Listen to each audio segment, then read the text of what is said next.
Okay, Hare Krishna. Jai Radha Madhava Kunja Bihari Jaya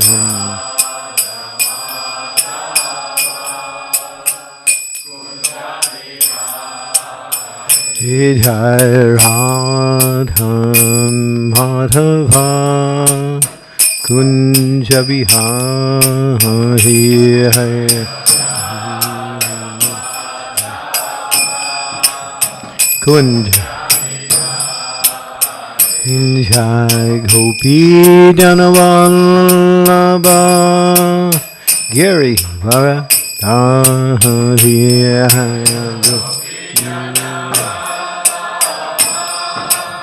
Giri Jaya Gopi Janavallabha Giri Varadhari Gopi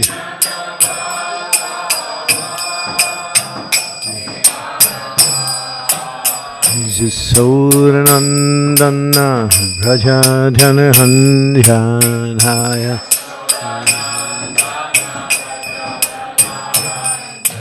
Yasodanandana Vrajadhanhandhanaya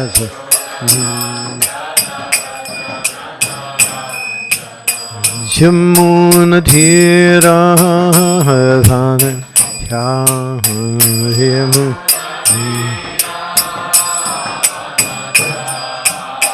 Jamunatira Dhana Chahri Jamunatira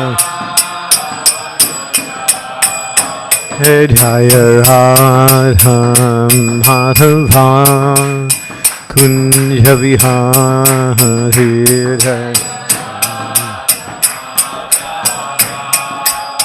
Kunja Bihari Jaya Radha Madhava Kunja Bihari Jaya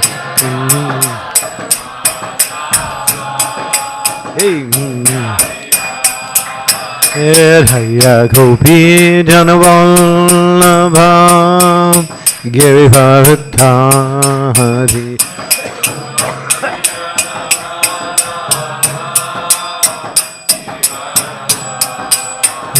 Jaya Gopi Janavallabha Giri Varadhari Jaya Gopi Janavallabha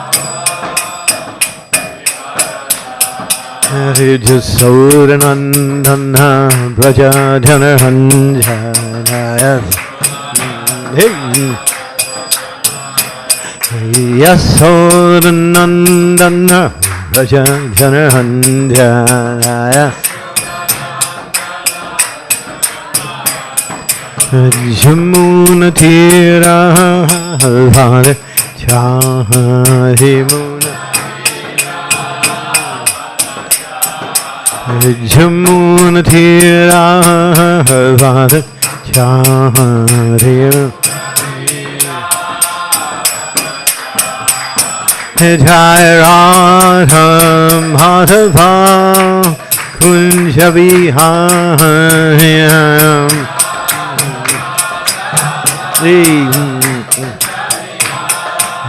Jaya Radha Madhava Kunja Bihari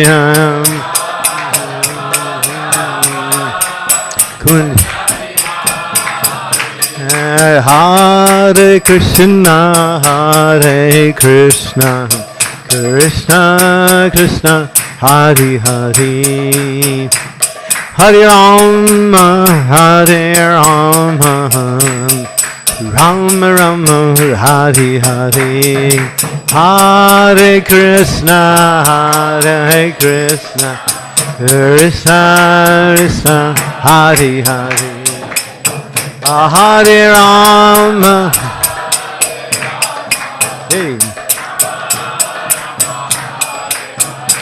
Hare Krishna Hare Krishna Krishna Krishna Hare Hare Hare Rama, Hare Rama, Rama Rama, Hare Hare. Hey, Krishna, Krishna, Hare Hare, Hare Rama, Hare Rama, Hare Rama, Hare Krishna, Hare Krishna, Krishna Krishna, Hare Hare, Hare Rama, Hare Rama, Rama Rama, Hare Hare. Krishna Krishna, Nitai Gaur. Hey, Hare Krishna, Hare Krishna, Krishna Krishna, Hare Hare, Hare Rama, Hare Rama, Rama Rama, Hare Hare. Krishna Krishna, Nitai Gaur. Hey Rama, Hare Krishna, Hare Krishna, Krishna Krishna, Hare Hare, Hare Rama, Hare Rama, Rama Rama, Hare Hare.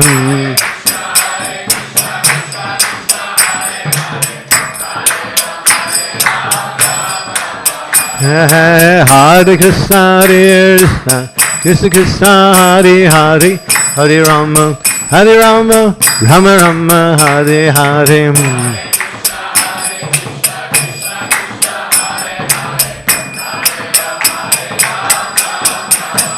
Nitai Gaur Haribo, Haribo, Haribo, Nitai Gaur Haribo, Haribo.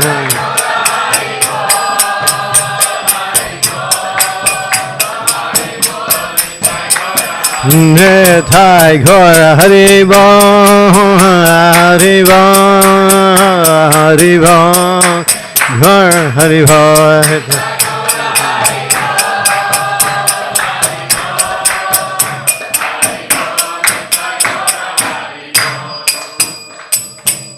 Srila Prabhupada ki jai, Shri Harinam Sankirtan ki jai. Srimad Bhagavatam, Canto 9, Chapter 3.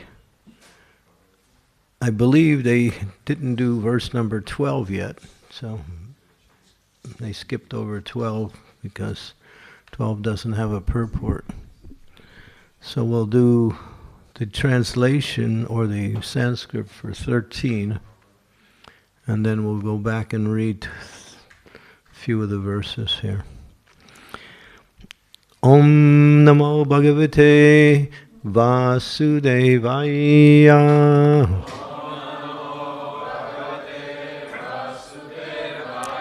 Om Namo Bhagavate Vasudevaya.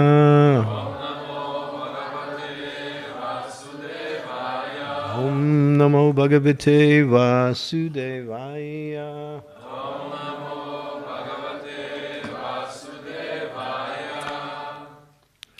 Badham ityuchatur vipram abhinandya bishaktamo nirmajatam bhavan asmin radhe siddha vinirmite Bharamityu chatur vipram Abhananya bishaktamo Nirmijatam bhavan asmin Radhe siddha vinirmite.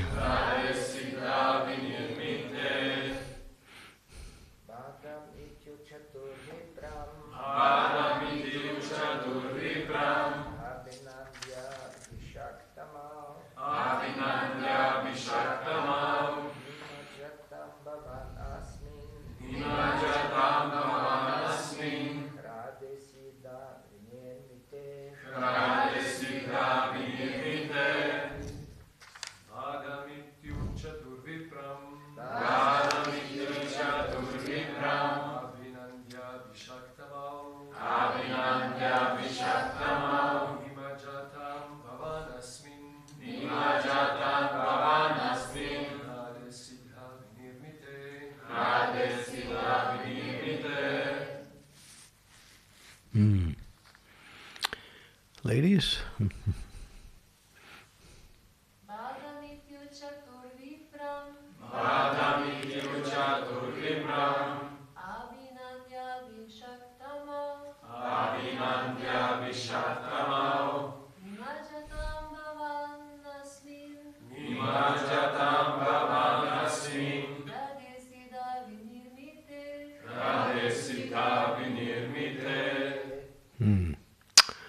Okay, so Badam, yes, we shall act.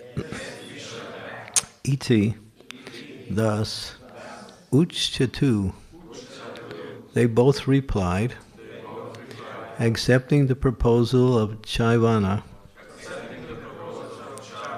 Vipram, unto the Brahmana, Chaivana Muni, Abhinandya, congratulating him, Vishaktamo, the two great physicians, the Aswini Kumaras, Nirmajatam, just dive, Bhavan, yourself, Asmin, in this, Radhe, lake, Siddha Vinirmite, which is specially meant for all kinds of perfection.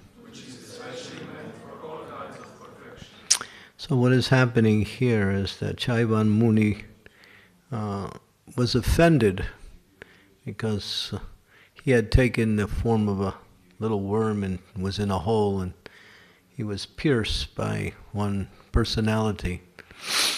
And then he realized, after he had offended him, and Chaivana Muni was quite disturbed what happened.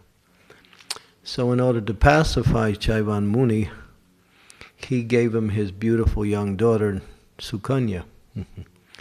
Now, Chaivana Muni is a very old, wrinkled up sadhu. And he has this beautiful young wife. And she's knows that he gets angry quite easy. So she's very careful in how she deals with him. So this is where we are. Now what happens is the Ashwini Kumaras happen to come onto the scene, and they are the transcendental physicians. So now they're instructing Chaivana Muni, and they say, of course, I'll read the verse number 12. Chaivana Muni said, although you are ineligible to drink the soma rasas in sacrifice, I promise to give you a full pot of it. Kindly arrange beauty and youth for me, because they are attractive to young women. So he wants to satisfy his wife and become young again. Okay. The great physicians, the Aswini Kumaras, very gladly accepted Chaivana Muni's proposal. They told the Brahmana, just dive into this lake of successful life.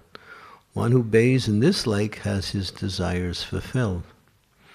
After saying this, the Aswini Kumaras caught hold of Chaivana Muni, who was an old diseased invalid with loose skin, white hair, and veins all over his body. All three of them entered the lake. Imagine having a husband like that, huh? Wow. It's exciting, right? Purport. Chaivana Muni was so old that he could not enter the lake alone. Thus the Aswini caught hold of his body, and the three of them entered the lake. Verse 15. Thereafter the three men with very beautiful bodily features emerged from the lake. They were nicely dressed and decorated with earrings and garlands of lotuses. All of them were of the same standard of beauty.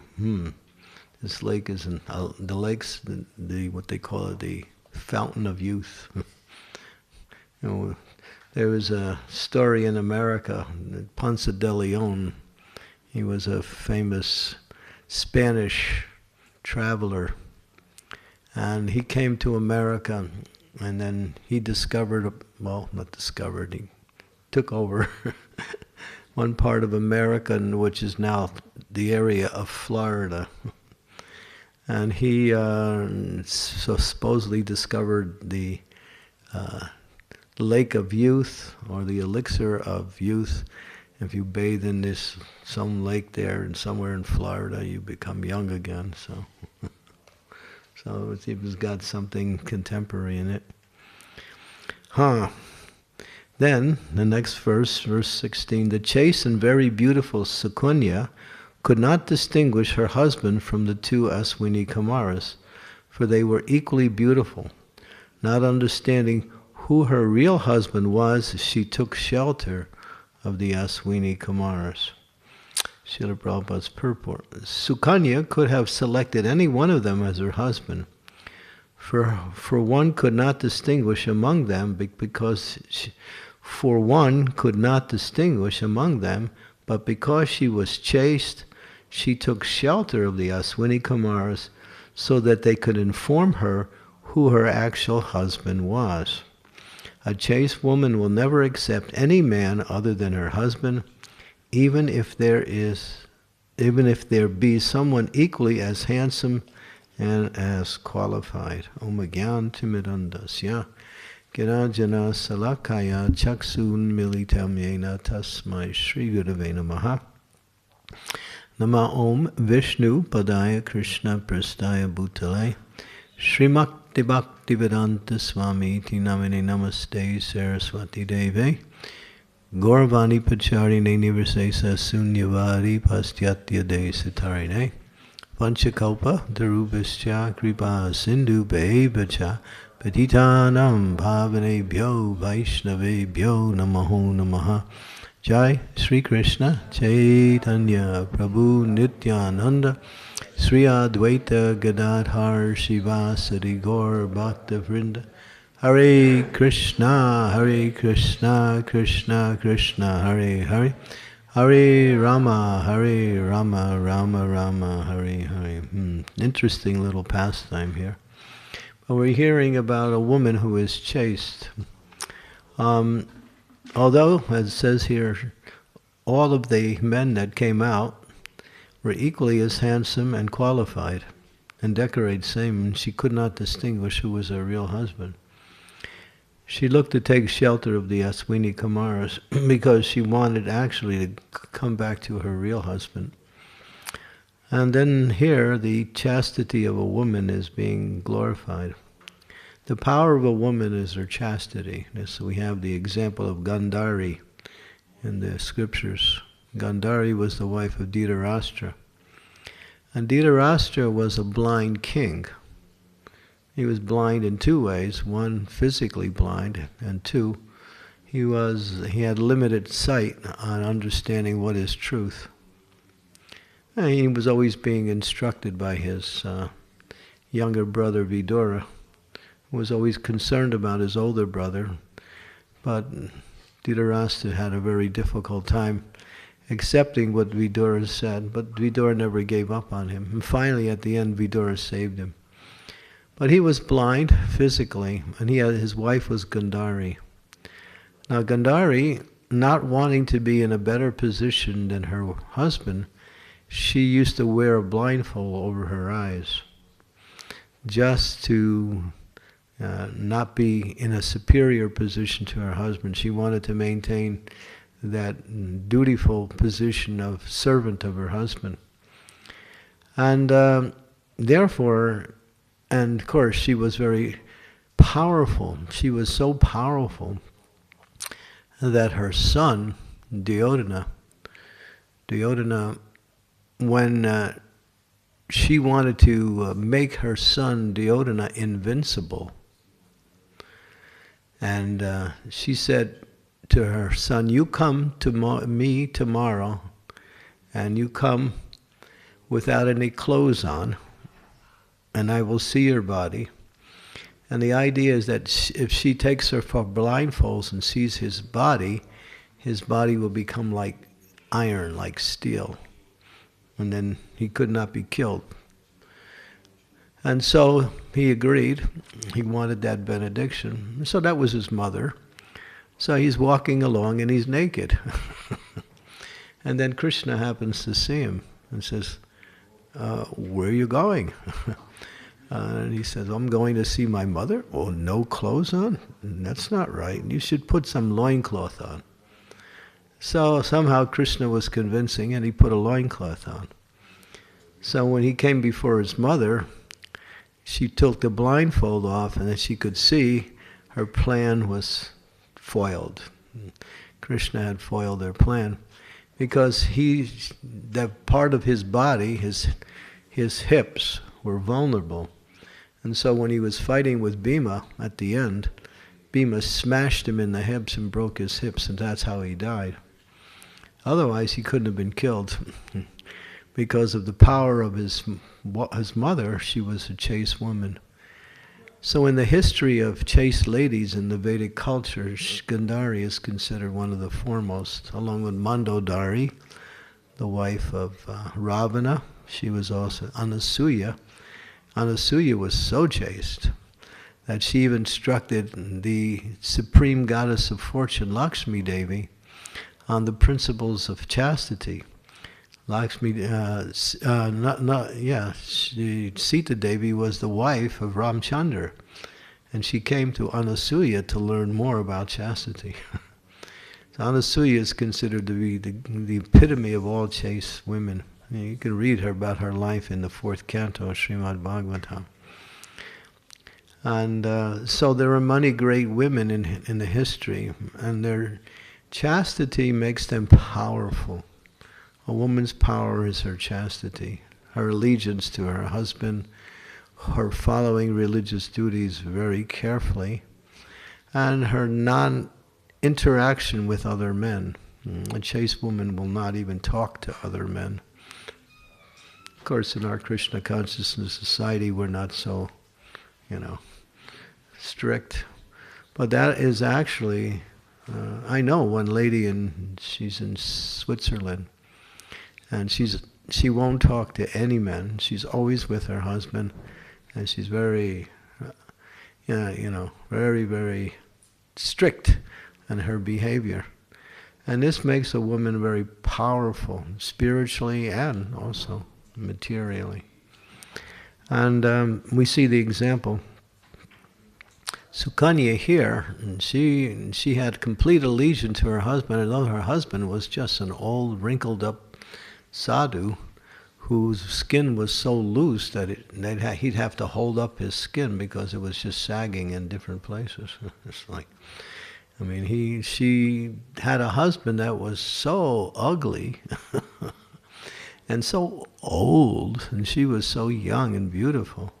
But she didn't consider that. She considered, this is my husband, and therefore I should serve him as a dutiful wife should do, like that. So this is a nice example here, and as Prabhupada says, a chaste woman will never accept any other man other than a husband, even if there is someone better than him or equal to him, like that. So this is the power of chastity. So we also can use that same principle in Krishna conscious life. Chastity is one of the highest principles of a disciple. What is that chastity for a disciple? They remain very fixed on the instructions of their spiritual master. They always are eager to hear from their spiritual master. They're always eager to learn more from their spiritual master. They're always eager to serve their spiritual master. And they're fixed on that mood. And because they actually become very advanced in devotional service. We have a nice example. Of course, it's just an interesting example wherein one of our devotees in the Krishna conscious movement, Hayagriva, he in a dream, he dreamt one night, he saw Krishna speaking Bhagavad Gita to Arjuna. And then, as the dream continued, Krishna turned into Srila Prabhupada, and Arjuna turned into him in the dream. And then the next day, he told Prabhupada what he has done. And Prabhupada said, yeah, this is correct. Yeah. When you hear from your spiritual master, you're hearing from the Supreme Personality of Godhead directly. There's no difference. And so that a disciple takes that mood of Krishna consciousness. And when they do, they become... We can also learn from others, but when it comes to service and surrender, the spiritual master becomes the principle that the devotee keeps foremost. Like another devotee said to Srila Prabhupada, Prabhupada, I don't have any attraction for Krishna, but I'm really attracted to you. Prabhupada said, that is all right. So Prabhupada was explaining that the pure devotee's spiritual master represents Krishna completely. Jai, Shri Panchatattva ki Jai.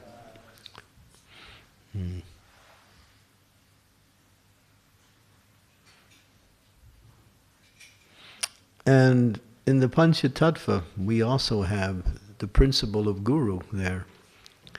And that is Sri Nityanandaram. He is the Adi Guru, or the original Guru. Sri Krishna Chaitanya is the Supreme Personality of Godhead, manifest and within the mood of a devotee, but he is the Supreme Lord. Nityananda is also Supreme Lord, but he takes the mood of the pure devotee spiritual master and serves the Lord, because Nityananda is always eager to serve Chaitanya Mahaprabhu. So he is the principle of Guru Tattva. And we have Advaita, he is Bhakti Tattva. He represents the process of pure devotional service. And then we have Gadadhar, who is Shakti Tattva. He is the internal energy reflected as Srimati Radharani. And then we have Srivas, is the pure devotee. So the whole Panchatattva makes up the absolute truth in 5 principles like that. So the chastity of Nityananda to Lord Chaitanya is, what we say, perfect. And so a disciple should take shelter of Lord Nityananda and pray to Lord Nityananda, please, Lord Nityananda, fix me in the mood of complete allegiance and complete dedication in service to my spiritual master. And one who does that, they are guaranteed to go back home, back to Godhead. That's the principle of devotional life. So, and we see, but now the influence of Kali Yuga has come upon us, and we don't somehow or other understand this principle, or we can't follow it. And then we find that some devotees, after taking initiation, remain very enthusiastic. But as time goes on, they lose their enthusiasm, and because of being challenged by the material energy, or not be able to get rid of certain material desires, they don't really have as much faith and much dedication to the spiritual master that was there before they were initiated and when they got initiated. And sometimes they even give up their vows, fail to chant 16 rounds, or even break the regulative principles. And sometimes they never even contact their spiritual masters, like the spiritual master doesn't exist. They never write, they never talk, they never come to any programs. Even when the spiritual master is in the area, they still don't come. I have many examples. In Slovenia. So, yeah, this is what it's like. And so that is unfortunate, because they're only hurting themselves. They think that their material life is more important, and therefore they have to put all their time, energy, and activities in their material life. And what will be the result? They get another birth to try again, next life. If you make your material life more important than your spiritual life, then you come back in your next life to perform it again. because Krishna fulfills all desires. Oh, this is more important than me and devotional service. All right, so that's what you want? Here, come back again and try again. And so, life after life, that mood is there. So the mood of a disciple is complete chastity or obedience to the spiritual master. And Prabhupada would make it even say that my spiritual master is wrong, but he's right.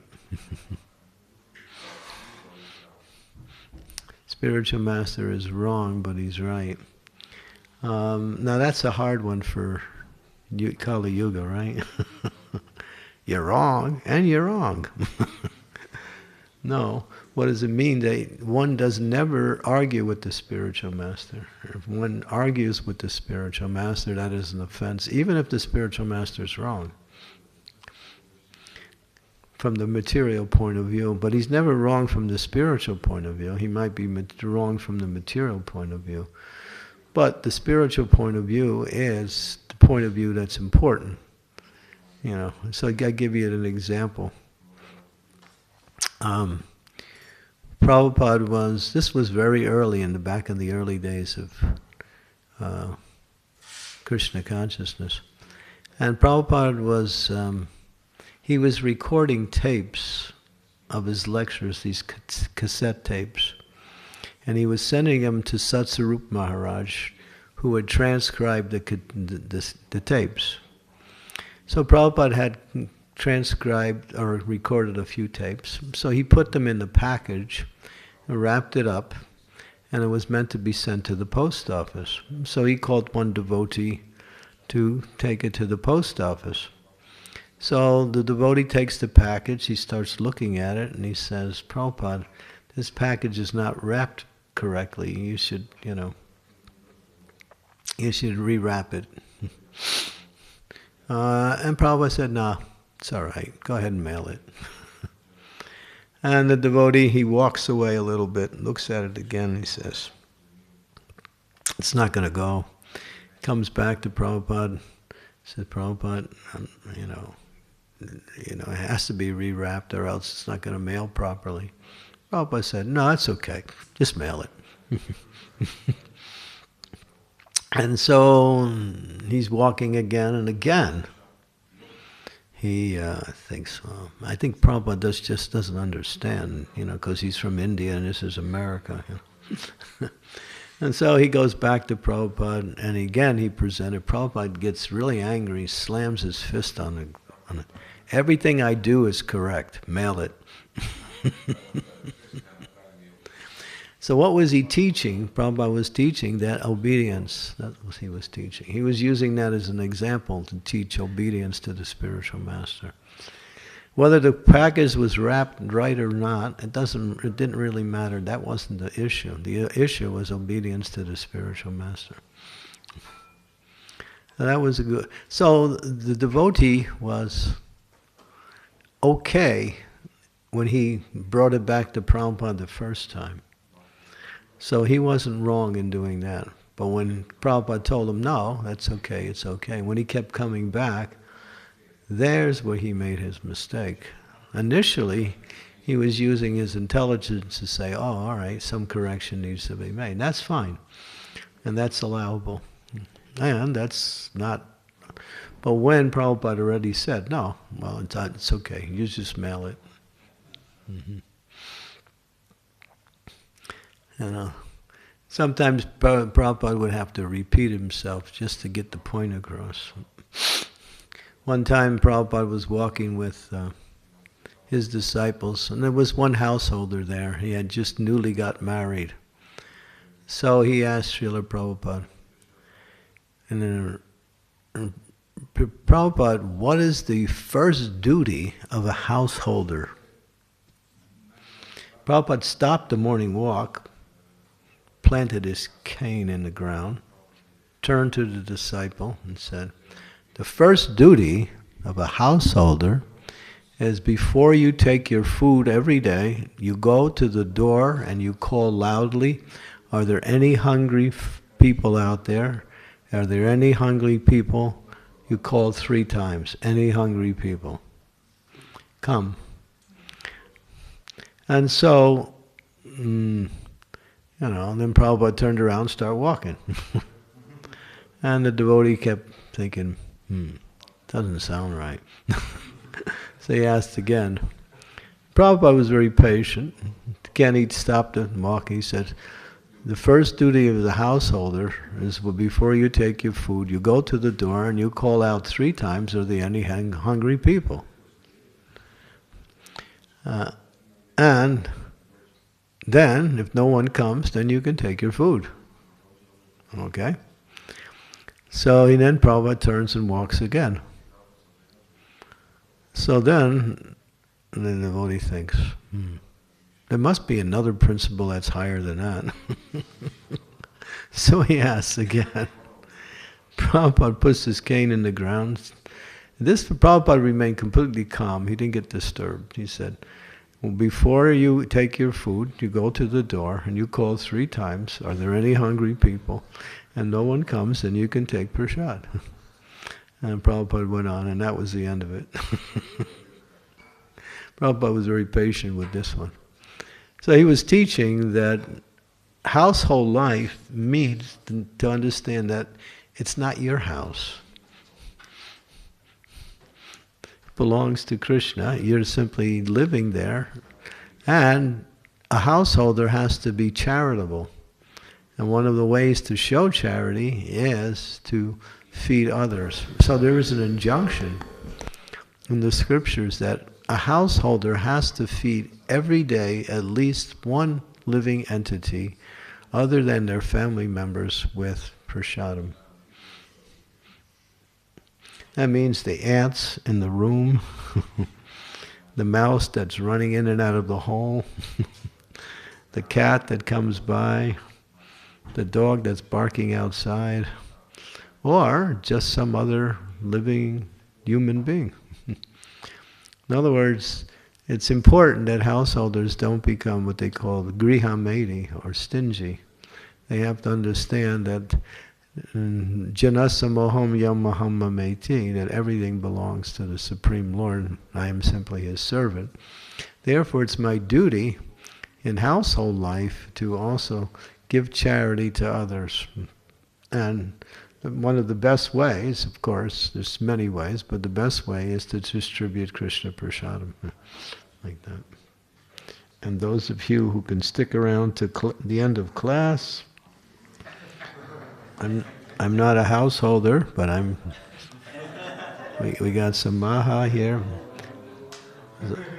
There's a lot. There's nice variety too. You can also choose whatever kind you like. So there's always benefit of going to Bhagavatam class. And then at the end of the class, someone will ask you, what was that class about? Well, the prasad was good.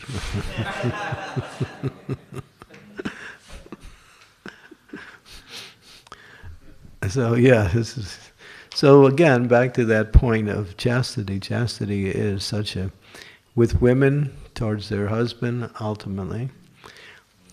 It says a woman should never be independent. When she's young, she should be under the care of her father.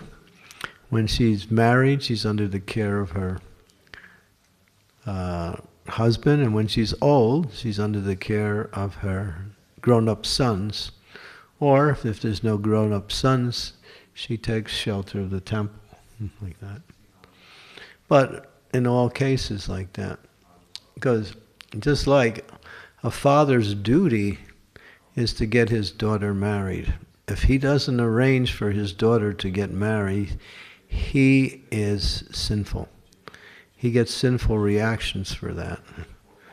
So it's the duty of the father to make sure that the daughter, before he leaves the world, has a proper husband.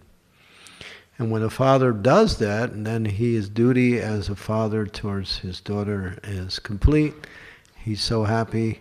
And it says that he sees his son-in-law as a worshipable object. And on the marriage, he pays obeisances to his son-in-law.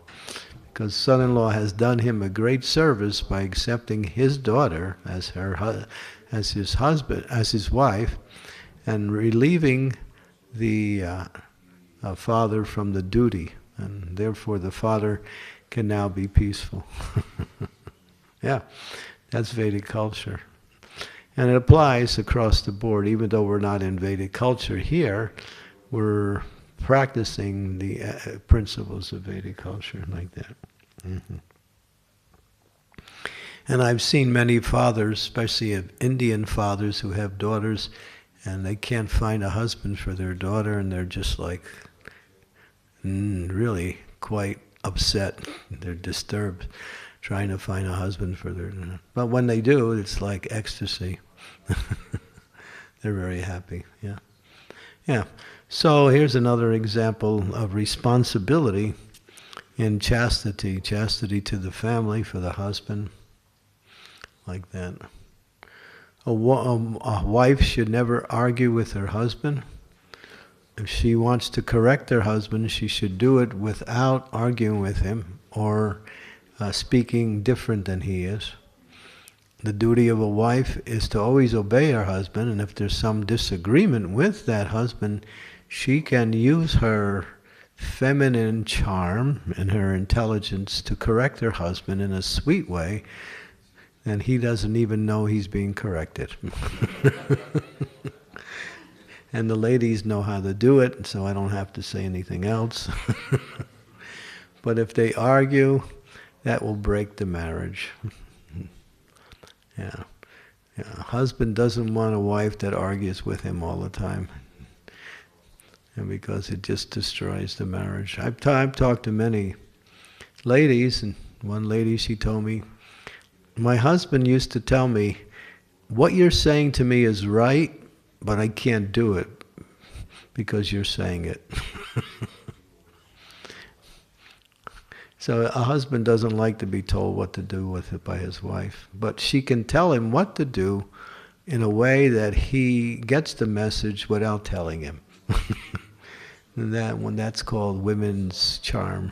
They know how to do that. It may take a little more time, but the message will keep the relationship nice. Yeah, like that. So these are some principles to keep good, strong marriages. And that's important, like that, because men have big egos, and the women have to satisfy that ego in such a way that it doesn't disturb the relationship, like that. And the man should also be expert at taking care of his wife. He should give her flowers, nice food, nice clothing, nice jewelry. I mean, that's another duty that's in the scriptures. The husband has to give his wife, from time to time, she should have nice clothes. Even if you're poor, you still have to do it. Nice flowers for her birthday or for some occasion. Or nice food, that's also mentioned. And jewelry also. Women like jewelry. Yeah. So these are principles that keep the relationship nice. It's not like, okay, everything is nice before we get married and then we're in love, but then when we get married, then it's okay, it's business as usual. No, the love between husband and wife should increase and as the marriage continues. And there's ways for that to increase, how the women treat the men and how the husband treats the wife. So it's very important. And keeping Krishna in the center, that's the principle, of course. Okay, so I'll stop there. So, any questions about chastity or just in general? Yes, Mukunda Madhava. Hare Krishna Maharaj. Hare. You spoke about chastity and what are some guidelines for relationships between Guru disciple? Prabhus and Matajis in the temple? Oh, like, relationships? Yeah, Prabhupada says the men should always refer to the woman as mother, and the women should see the men as son. Prabhupada also said that. That way it keeps it off the what we call the sensual platform. Your mother is an object of respect and honor. We respect the women, we honor them. We don't just see them as just ladies, we see them as somebody who is actually respectable. And we use that term Mataji, mother, like that. Of course, sometimes Western ladies, because they're not accustomed to that, they feel uncomfortable when they're called like that. But even if you don't call, you should still use. You should be very respectful and not overly friendly. The devotee is friendly by nature. That's the devotee's nature. But to get too much into the friendly relationships with ladies causes a disturbance in the mind, both for the lady and for the men. Yeah. And then Krishna consciousness is lost at that point. So yeah, like that. There are many things you can do like that.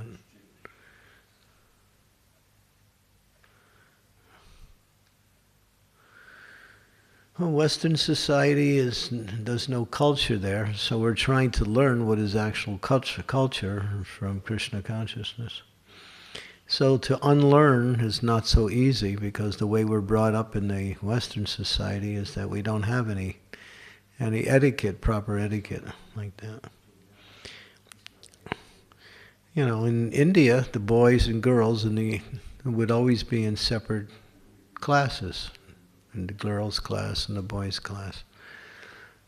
Or even now, even if they don't have separate classes, the girls sit in one place in the classroom and the boys sit on the other side. Just like we do in the temple here, like that. The men shouldn't sit on the women's side, and the women shouldn't sit on the men's side. That's happening now. Yeah, that's we should keep that etiquette. Because it says man is like butter and woman is like fire. And if you put butter and fire together, what happens? You get melting.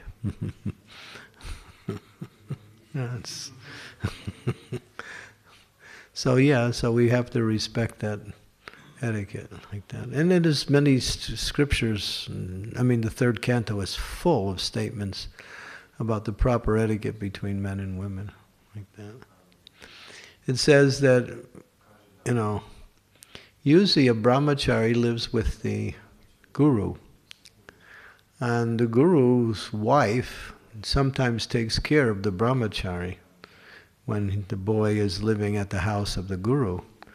But if the guru's wife is young, then the disciple should not take service from his guru's wife, like that. No, that's in Bhagavatam also. Yeah. So there's a lot of etiquette that we should.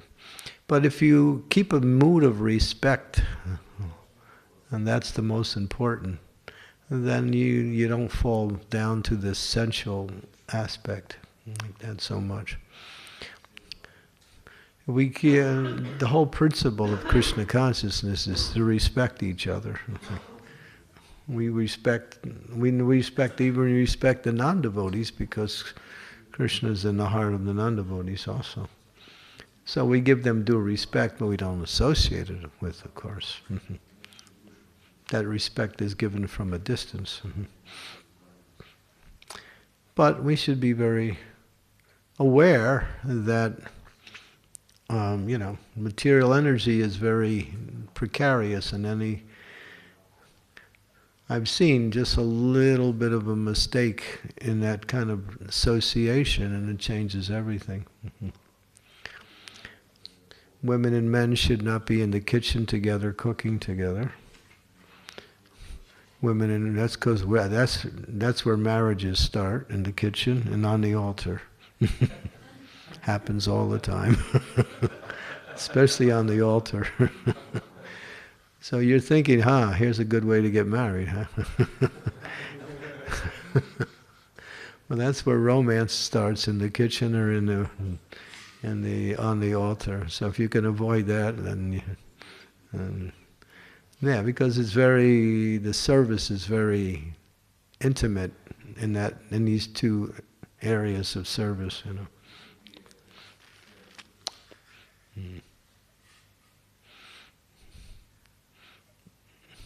I've been around a long time. I've seen all of it from a distance.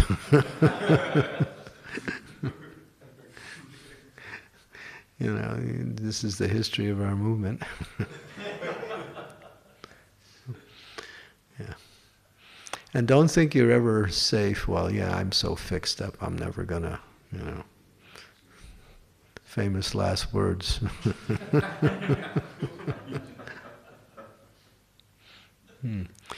And the Bhagavatam in the first canto, second chapter, verse number 17, if you read the purport, Prabhupada said that even the great stalwart devotees, because if they're not careful in the association of two things, money and the opposite sex, we have so many examples of many of them falling down from their Krishna consciousness because of money and opposite. I know some sannyasis don't handle any money at all. If people give them money, they give it to their senior disciples and they manage all their affairs. They don't touch money. Money and the opposite sex are the two causes of fall down in devotional service. For brahmacharis, that is. But even in household life, one should not think, well, I'm married and I can become loose with my association with mine. There should be, that respect should also be there, and also proper etiquette too. Another thing I don't like, that our society doesn't seem to understand, is that sometimes someone has to talk to a lady and give some instruction, so they choose a grihasta man who's not married to that lady to talk to her, because he's a grihasta, so he can talk to ladies. No. That's another flaw in Krishna consciousness. No, and then it has to be, if it has to be done, it should be done by those who have that service, and not just any grihasta, because he's married, he can talk to women. No.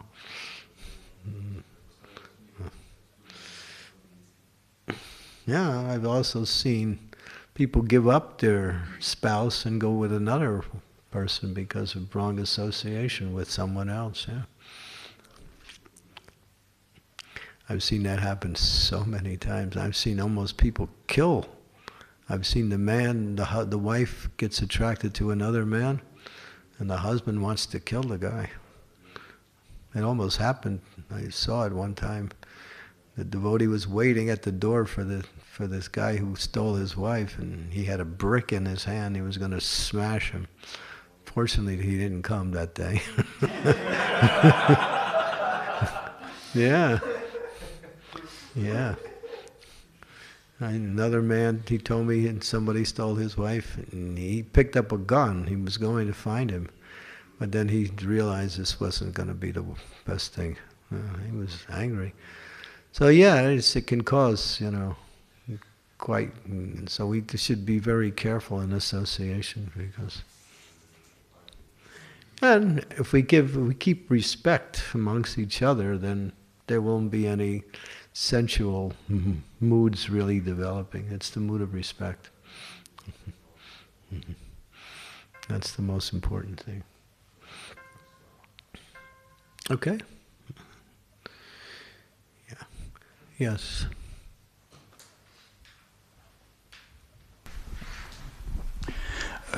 Thank you, Maharaj. Hare Krishna. I know when we start to find person to get married, we should consider authority of Jyotish, authority of Guru, or authority of person who is Who knows both who people? know? So according to that, what kind of authority consider a father in previous times to find match for daughter?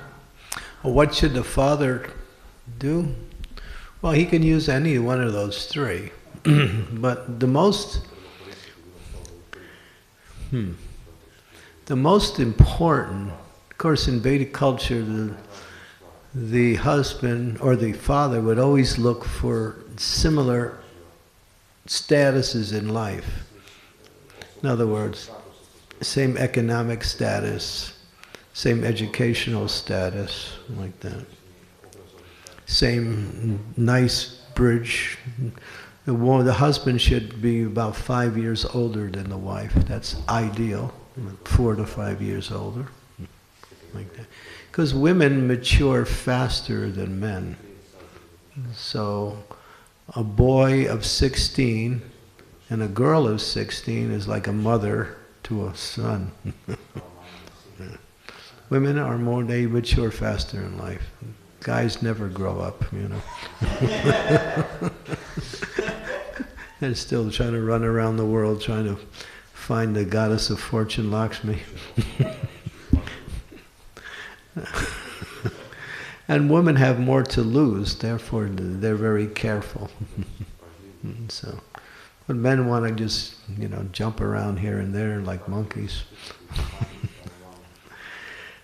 Not devotee men, this is just in general. But the most important principle of evaluation is to consult people who know both the girl and the boy well. Even that's better than Jyotish. Jyotish should be considered, but a person who knows both of them will say, a well-wisher, not just anybody, yes, this relationship looks good. And sometimes you can see automatically that it's not going to work. Or if it does work, it's going to be very difficult for them because their personalities are different. So it says when you look for two things, nature and what's the other? Nature and lifestyle, or likings. The boy and girl should have similar likings in life, and their natures should complement each other. In other words, if you get a Kshatriya nature and a Brahmin nature together, then you find it's going to be a little rough riding right there. So those natures should be similar, and the likings are just like sometimes ladies marry men who are not devotees, and then it becomes really hard for them to practice your Krishna consciousness. So they should avoid that also. So we should find people who have similar likings and similar natures. That's from Bhagavatam also. So. And Jyotish helps in that area, but people who know you can really, they're good. People who know both of you can say, yes, this looks good.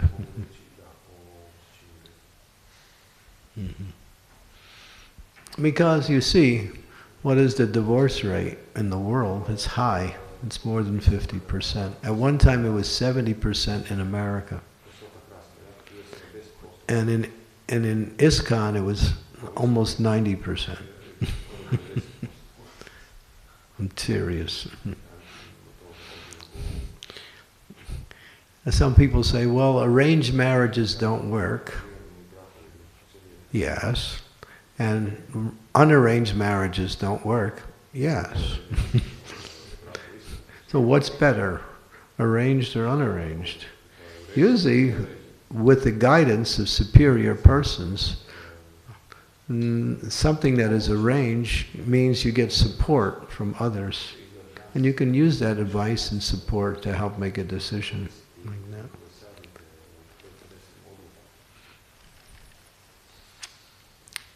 And you see, nowadays it's really bad. I know so many girls that are over 30 years old and they're not married. And it's just like, that's sad.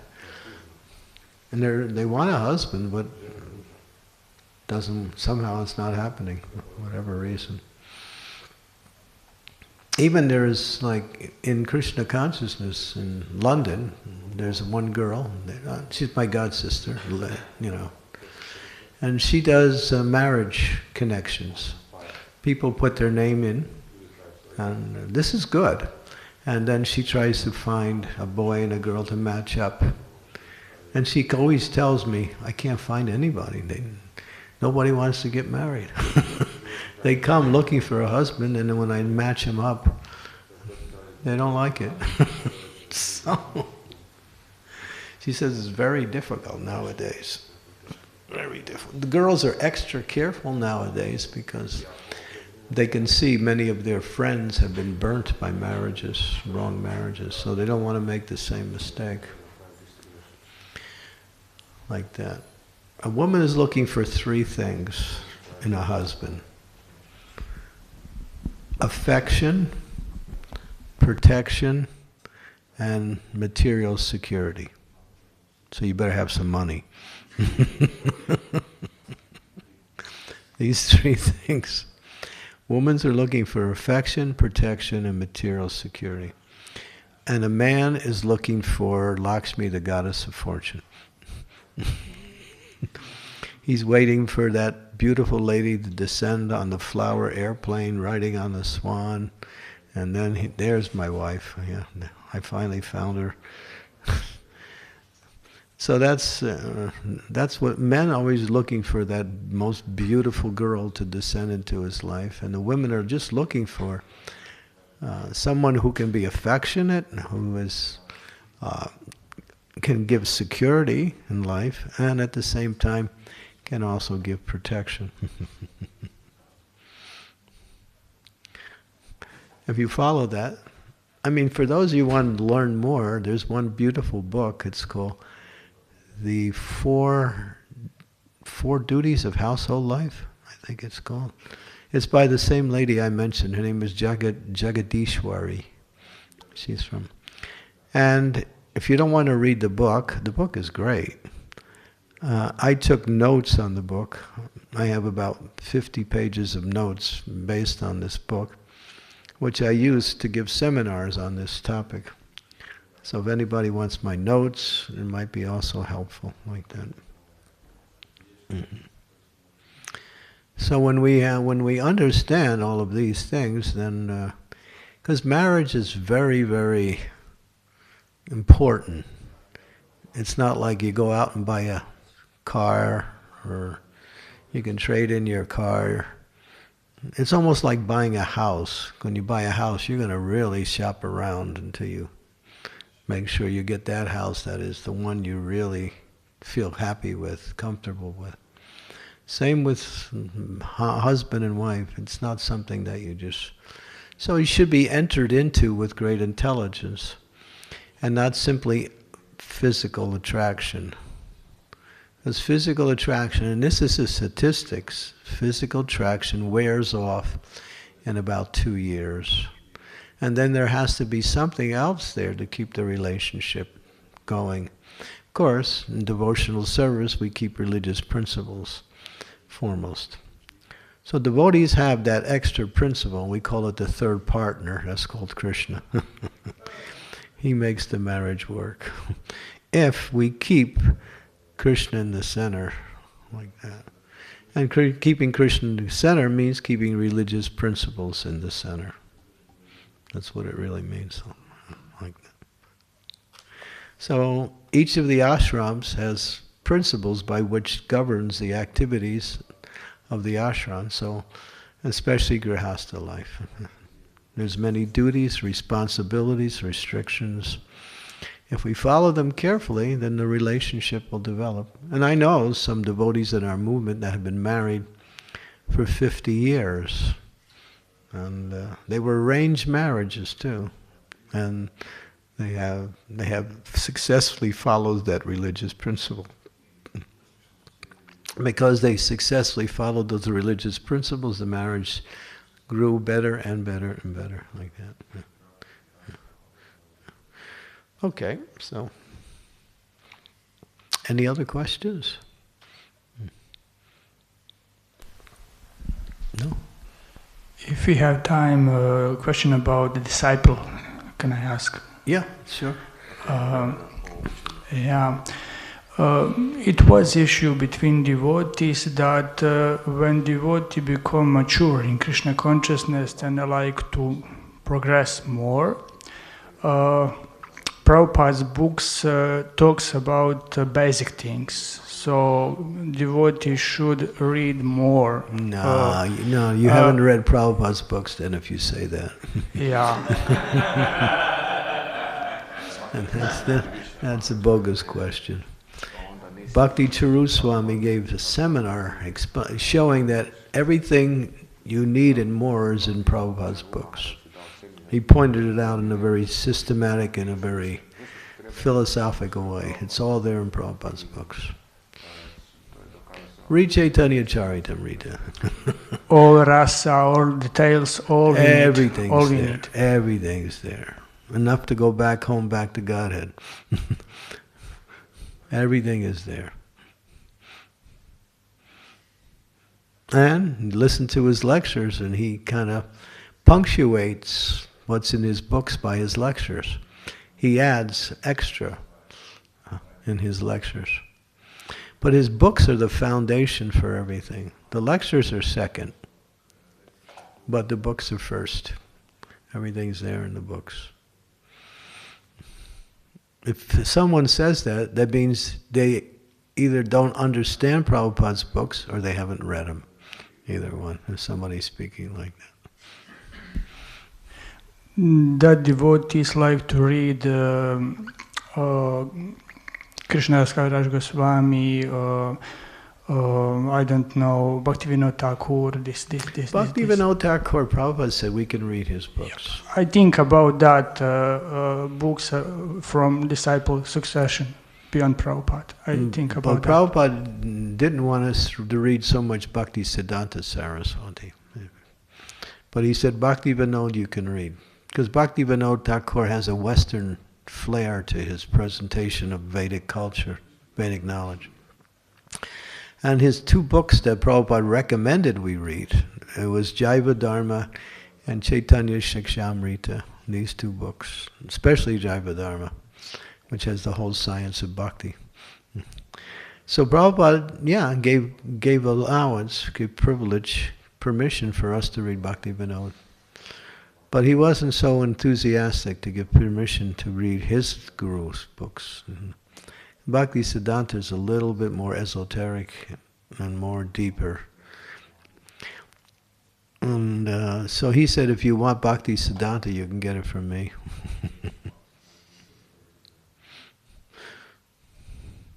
That's generally the case.